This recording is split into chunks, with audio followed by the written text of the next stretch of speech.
कांग्रेस ने किसको टिकट दिया है? कौन राजा की बहन कभी दिखाई दी त्रिपुरा में आपको? शिलोंग में रहती है, इलेक्शन लड़ने का समय आ गया तो इधर आ गई। ऐसा होता है क्या?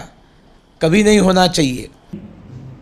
क्योंकि आप सब जानती है प्रदुत का दलाली राजनीति, प्रदुत का ब्रोकर राजनीति।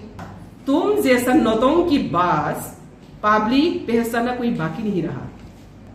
तो इसलिए मैं जनजाति लोगों को भी अपील करूंगा, जनजाति को जितने भी ठकाई किया है वो ठकाई का जवाब देना आज का ये दिन है। जब तक ये ठकाई राजनीति को हम लोग ऑनर करेगा वो और भी ठकाई करेगा। एक को नहीं सुना, वो सबका साथ ही ठकाई किया। तो ये ठकाई बाजी राजनीति में जुमला राजनीति, जुमला राजा, राजा का नाम से ये बदनाम है। प्रदुत एजेंट दालाली एजेंट, तो दालाলি এজেন্টকে পুট দিলে কি আমি দালালিকে তো সাপোর্ট করব না? আমি এ কথাই বলতে পারি, হয়তোবা চুক্তির মধ্যে এমনই ছিল যে প্রদ্যোৎবাবুর বোনকে রাজপরিবার থেকে দিতে হবে। রাজপরিবার থেকে দাবি করেছেন যে কাউকে না কাউকে করতেই হবে।